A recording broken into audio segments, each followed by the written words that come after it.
Dear friends, ఒక చిన్న information. గత నెల రోజులుగా కూడా మా నాన్నగారికి అనారోగ్యం అండి. చిన్నపాటి ఆపరేషన్ కూడా అయింది. అంటే ఇది ఎందుకు చెప్తున్నానంటే, ఇప్పుడు హైందవ శంకారవం ఈ కార్యక్రమానికి సంబంధించిన ఇన్విటేషన్ వాళ్ళు పర్సనల్గా ఆర్గనైజర్స్ ఫోన్ చేసి రమ్మని కూడా ఇన్వైట్ చేశారు. ఎందుకు వెళ్ళలేకపోయాను అంటే, ఈ హాస్పిటల్లో ఉండడం, నెల రోజుల నుంచి హాస్పిటల్స్ చుట్టూ తిరగడం. సో ఇప్పుడు మరి నాకేమైనా అయ్యిందా అని కూడా చాలామంది మిత్రులు అడుగుతున్నారు. అలా ఏమీ లేదండి. రాత్రంతా కూడా ఆసుపత్రిలో ఉండడము, మార్నింగ్ ఇలా వీడియోస్ పెట్టడం. కాబట్టి నేను కొంచెం డల్గా కనిపిస్తాను అంతే. ఎందుకంటే మీకు అక్కడ ఆయన మరి బెడ్ రిడన్ అయిపోయి ఉన్నారు కాబట్టి ఆయన అటెండ్ అవ్వడంలో ఇది ఒక డ్యూటీగా చేయాలి కదా.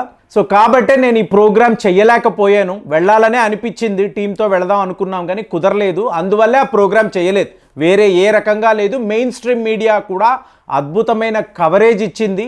అలాగే తక్కిన మిత్రులు, యూట్యూబ్ మిత్రులు కూడా మంచి మంచి వీడియోస్ పెట్టారు. కాబట్టి నేను ఒక్కడనే ఆ ప్రోగ్రామ్ చెయ్యలేదు అనేది బాధాకరంగానే ఉంటుంది. కానీ కారణాలైతే ఇవి, రోజు హాస్పిటల్లో ఉండడము అనేది మెయిన్ రీజన్.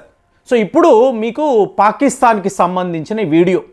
మీకు పాకిస్తాన్ని మీకు 2 సంస్థలు పచ్చడి చేస్తున్నారు అనాలంటే, అంటే దెబ్బ మీద దెబ్బ ఎలా కొడుతున్నారు అంటే, మీకు పాకిస్తాన్ ఉక్కిరి బిక్కిరి అవ్వడం కాదు, ఏ ఒక పని ముట్టుకున్నా కూడా సగంలోనే ఆగిపోవడం, సగం కాదు బిగిన్ అవ్వడం, ఆగిపోవడం. దీన్ని మీరు చైనా పాకిస్తాన్ ఎకనామిక్ కారిడార్ అనండి, బెల్ట్ రోడ్ ఇనిషియేటివ్ అనండి, అలాగే మీకు ఇంకా ఎన్నో ప్రాజెక్టులు, పాకిస్తాన్ ఎన్నో ప్రాజెక్టులు అనుకోవడము మీకు బిగినింగ్లోనే ఆగిపోవడం. ఇవాళ వ్యవహారం ఎలా ఉందంటే, మొన్న మీకు చూడండి, చైనా పాకిస్తాన్ వాళ్ళు కలిసి మేము ఒక అతి పెద్ద అణుశక్తి కేంద్రాన్ని నిర్మించబోతున్నాము అంటే, చైనా యొక్క ఫండింగ్, పాకిస్తాన్ యొక్క మ్యాన్ పవర్ అని గొప్పగా చెప్పుకున్నారు. మరి నిన్న వచ్చిన వార్త ఏంటి అంటే, మీరు కూడా చూసే ఉంటారు. ఈ అటామిక్ ఎనర్జీకి సంబంధించిన 18 మంది ఇంజనీర్లు అండి, వీళ్లను తెహ్రీక్ తాలిబాన్ పాకిస్తాన్ వాళ్ళు లిటరల్గా హైజాక్ చేసి, కిడ్నాప్ చేసి ఎక్కడో దాచి ఉంచారు. ఆ వీడియోస్ మీరు ఫేస్బుక్లో చూడొచ్చు, ఎక్స్ ప్లాట్ఫామ్లో చూడొచ్చు. మీకు ఒక ఇంజనీర్ మాట్లాడుతున్నారు. ఆయన ఏం చెప్తున్నారంటే, కొంతమంది గన్మ్యాన్ తుపాకులు పట్టుకొని మా దగ్గరికి వచ్చారు, మర్యాదగా రండి అన్నారు, మమ్మల్ని ఎక్కడికో తీసుకువచ్చి ఇలా దాచిపెట్టారు, ఈ వీడియోలో నన్ను మాట్లాడమన్నారు. ఇదంతా ఏంటి?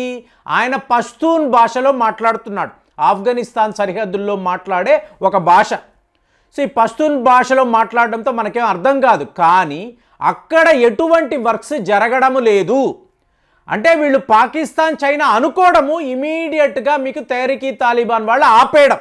మీరు ఇక్కడ ఏమీ చెయ్యలేరురా అంటే, మీకు ఎలా ఉందంటే, ఒక పని మొదలుపెట్టి ఏదో ఒక రకంగా ఫండింగ్ తెచ్చుకుందాము, దేశం ఏమైనా బాగుపడుతుందా అంటే, నువ్వు నీ జీవితంలో ఏ రోజు పాకిస్తాన్ బాగుపడాలని అనుకోలేదు, ప్రజలు ఒక మంచి జీవితాన్ని జీవించాలి అనుకోలేదు, తీవ్రవాదాన్ని మాత్రమే నమ్ముకొని మీరు ఉన్నారు.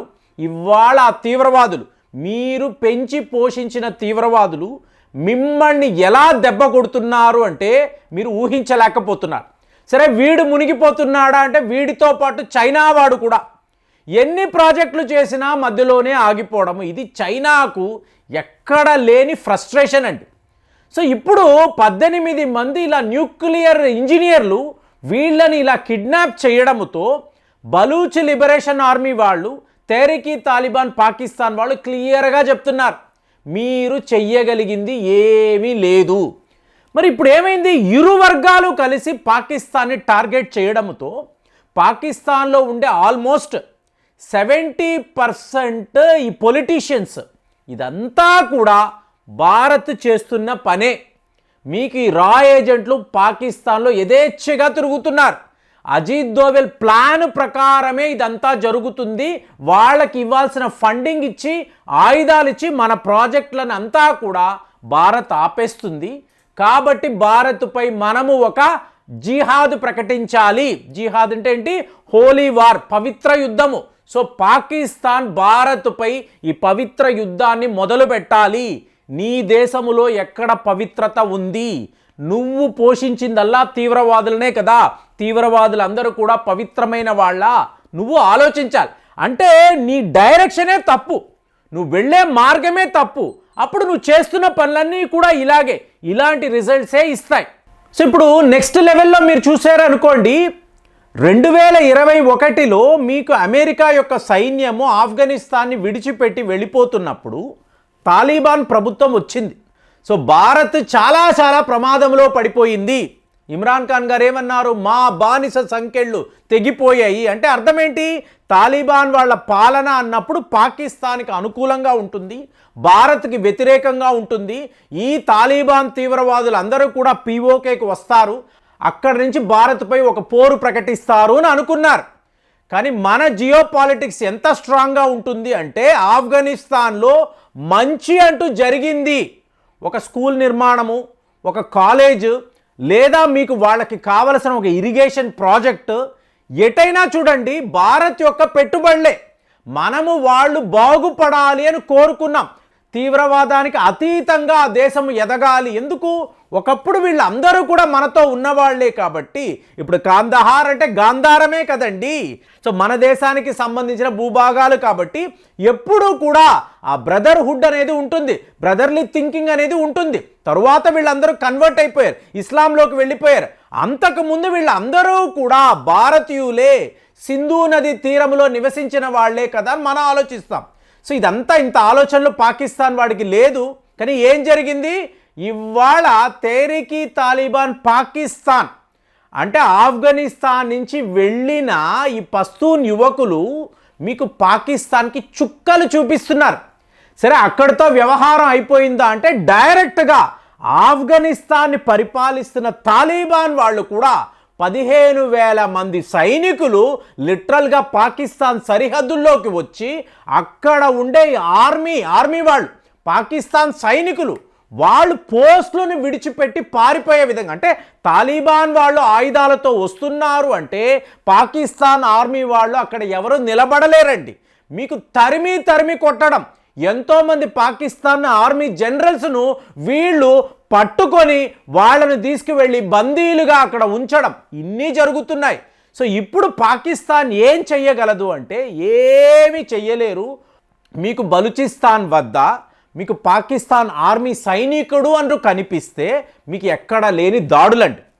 ఇప్పుడు ఈ సిచ్యువేషన్ ఎక్కడ దాకా వచ్చింది అంటే అనవసరంగా వీళ్ళు ఆఫ్ఘనిస్తాన్ ప్రభుత్వంతో ఒక శత్రుత్వాన్ని పెంచుకున్నారు. మనం ఆల్రెడీ మాట్లాడాం. మీకు తెహ్రీక్-ఈ తాలిబాన్ పాకిస్తాన్ తీవ్రవాదులు ఆఫ్ఘనిస్తాన్ సరిహద్దుల్లో ఉన్నారు అని చెప్పి పాకిస్తాన్ వాడు ఒక ఎయిర్ స్ట్రైక్ అనేది చేశాడు. ఇందులో ఏకంగా మీకు 40-45 మంది పౌరులు మరణించారు. సో దానికి రిటాలియేషన్ అని చెప్పి ఇవాళ ఆఫ్ఘనిస్తాన్కి సంబంధించిన తాలిబాన్ పాకిస్తాన్పై పోరు ప్రకటించారు. మరి ఇక్కడతో ఇది ఆగిపోయిందా అంటే ఇవాళ ఆఫ్ఘనిస్తాన్కి సంబంధించిన వాళ్ళు ఏం మాట్లాడుతున్నారు? పాకిస్తాన్లో పాకిస్తాన్ ఆర్మీ వాళ్ళు నిర్వహించే వ్యాపారాలు, అంటే మీకు తెలుసో తెలియదో మీకు ఇది ఒక అతిపెద్ద ఇండస్ట్రీ అండి. పాకిస్తాన్ ఆర్మీ తన వైపు అంటే తన ఇన్కమ్ కోసం ఏంటి, అక్కడ ఒక సివిలియన్ ప్రభుత్వం ఉంటుంది, ప్రజలు ఎంచుకున్న మీకు ఒక గవర్నమెంట్ ఉంటుంది, దీంతో సంబంధమే ఉండదు. పాకిస్తాన్ ఆర్మీ రియల్ ఎస్టేట్లో ఉంటారు, అలాగే మీకు అపార్ట్మెంట్స్ నిర్మాణం చేస్తారు, సూపర్ మార్కెట్స్ ఉంటాయి, మీకు ఎన్నో కాంట్రాక్ట్స్ వాళ్ళు చేపడతారు. అంటే మొత్తము డబ్బు పాకిస్తాన్కు వచ్చే డబ్బంతా కూడా ముందు పాకిస్తాన్ ఆర్మీకి రావాలి అనేదే వాళ్ళ ఆలోచన.